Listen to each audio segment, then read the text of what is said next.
राजा भृतहरि, रानी पिंगला और विक्रम का दुखद प्रसंग। राजा भृतहरि ने रानी पिंगला को जीवन के सभी सुख सुविधाएं प्रदान कर रखी थीं, किंतु वे रानी की जवानी को सही दिशा नहीं दे पाए। रानी पिंगला अपनी अनुपम सुंदरता और यौवन के मद में चूर होकर महल के सेनापति महादेव को अपने प्रेम जाल में फंसाकर उसे अपना गुलाम बना चुकी थी। चोरी चुपके रानी सेनापति को अपने महल बुलाती और उसके बाहुपाश में लिपटकर अपने यौवन का रस लुटाया करती। राजा भृतहरि का छोटा भाई विक्रम, जो अभी 15 वर्ष का भी नहीं हुआ था, अत्यंत सुंदर, तेजस्वी और बलवान युवक था। उसके मुखमंडल पर सूर्य जैसा तेज था और उसका गढ़ा हुआ शरीर किसी महान योद्धा का आभास देता था। एक दिन विक्रम किसी कार्यवश अपनी भाभी पिंगला के महल में जा पहुंचा।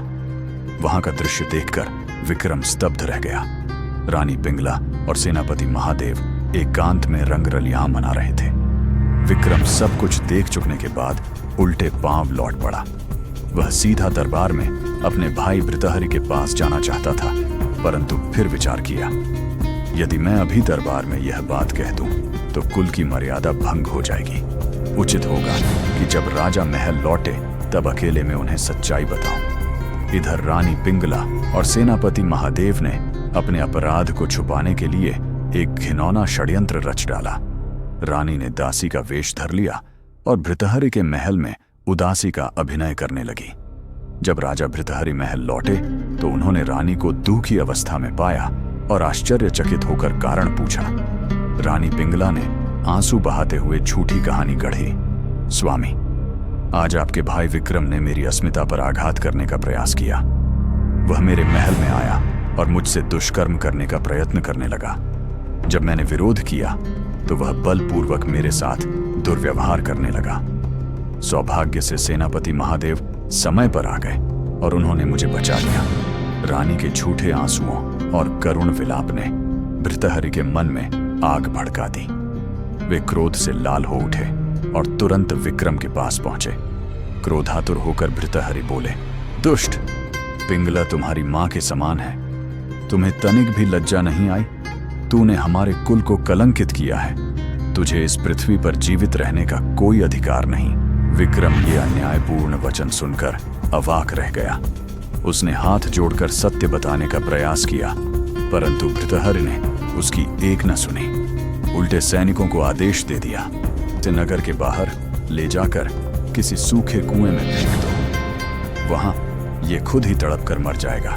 राजा भृतहरि कुछ दिनों में ही विक्रम को भूलकर प्रेम से रानी पिंगला के साथ रहने लगे। एक दिन एक महान तपस्वी उज्जैनी आए। वे राजा भृतहरि के तप, दान और न्याय की प्रशंसा सुनकर अति प्रसन्न थे। उन्होंने राजा को एक चमत्कारी अमर फल, अमृतत्व देने वाला फल भेंट किया और कहा, हे राजन, यह फल जिसे मिलेगा वह मृत्यु पर विजय पालेगा। सोच समझकर इसे दान करना। भृतहरि अत्यंत प्रसन्न हुए। उन्होंने विचार किया कि सबसे अधिक प्रेम तो उन्हें रानी पिंगला से है, अतः उन्हें अमृतत्व का वरदान मिलना चाहिए। राजा ने प्रेमवश वह अमर फल रानी पिंगला को दे दिया, किंतु रानी पिंगला का हृदय राजा के प्रति उतना वफादार न था। वह दरबार के सेनापति महाप्रतापी महादेव नामक युवक पर आसक्त थी। चुपके से रानी ने वह अमर फल सेनापति को भेंट कर दिया और सेनापति भी रानी के प्रेम का पात्र नहीं था। उसने वह फल अपनी प्रियतमा एक नगर वधू को भेंट कर दिया। नगर वधू जो अपने स्वार्थ में जीती थी, उस फल को लेकर पुनः राजमहल आई और एक योजना के तहत राजा भृतहरि को वह फल बेचने का प्रयास किया।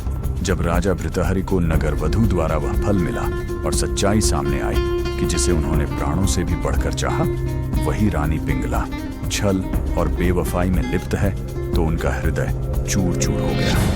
भृतहरि ने सोचा, जिस पर अपना सर्वस्व न्यौछावर किया उसी ने मुझे धोखा दिया। राज्य, धर्म, सत्ता सब व्यर्थ है। इस समय राजा भृतहरि को अपने छोटे भाई, जो अत्यंत वीर, बुद्धिमान और धर्मात्मा युवा राजकुमार थे, की बातें बार बार याद आने लगीं। वे उज्जैनी की रक्षा, संचालन और प्रजा के कल्याण में राजा का सहयोग करते थे। प्रजा विक्रमादित्य को भी उतना ही प्रेम करती थी जितना राजा को। परंतु संकट की घड़ी में जब राजा का मन विक्षिप्त होने लगा तभी कुछ सैनिकों ने आकर कहा, हमें माफ करना महाराज, लेकिन उस दिन हमने विक्रम को नहीं मारा था।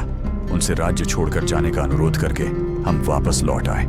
सैनिकों की बातें सुनकर राजा भृतहरि को थोड़ा सुकून तो मिला, लेकिन उनका मन आत्मग्लानि से भर चुका था। भृतहरि का टूट चुका हृदय और विक्षिप्त चित्त विक्रम की बातों को याद करके और भी अधिक दुखी होने लगा। उनके मन में कैसे पिंगला ने संशय का बीज बो दिया गया और एक दिन निराशा और धोखे के बोझ तले दबकर राजा भृतहरि महल से निकलकर जंगलों में अपने छोटे भाई विक्रम की तलाश में निकल गया।